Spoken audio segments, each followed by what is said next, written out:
Wow, breaking news! আপনারা দেখতেই পাচ্ছেন একটি পোস্টার এসেছে তুফানের। শাকিব খানের এবার কুরবানি ঈদে আপকামিং সিনেমা তুফান।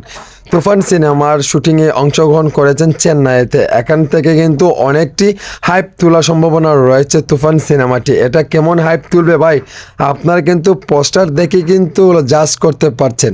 শাকিব খান একের পর এক কিন্তু চমক দিয়ে যাচ্ছে আমাদেরকে। আপনারা দেখতেই পাচ্ছেন রাজকুমারের পরেই কিন্তু এখন তুফানের হাইপটি এমনভাবে উঠবে আপনারা কখনো কল্পনা করতে পারেন না। আপনারা এই পোস্টার দেখে কিন্তু আশ্চর্য হয়ে যাচ্ছেন।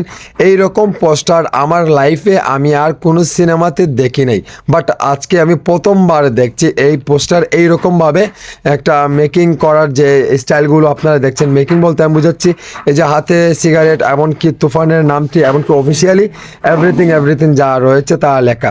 আমার কথা হচ্ছে এই তুফানের পোস্টার একের পর এক কিন্তু বাজিমাত করেই যাচ্ছে। প্রথম যখন শাকিব খানের জন্মদিনকে কেন্দ্র করে একটি পোস্টার আমাদেরকে দেখিয়েছিলেন, সেটার পর থেকে দর্শক এমনভাবে গ্রহণ করছে এই তুফান সিনেমাটি।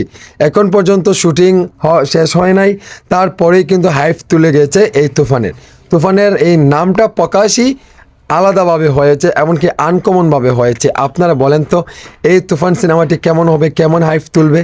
অলরেডি কিন্তু তুলে ফেলেছে, আর কে হাইপ তুলবে ভাই রে ভাই? শাকিব খান কিন্তু অলরেডি ক্লান্ত শরীর হয়ে একটু অসুস্থ বোধ করছে, তারপরেই কিন্তু ক্লান্তি শরীর নিয়ে কিন্তু শুটিং করছে। আপনারা ইতিমধ্যে রায়হান ভাই একটা ট্রেলার দিয়েছিলেন, সেখানে দেখতেই পাচ্ছেন অনেক ক্লান্তিক মনে কিন্তু শুটিংটাই করছে, কারণ এত একটু প্রেশার।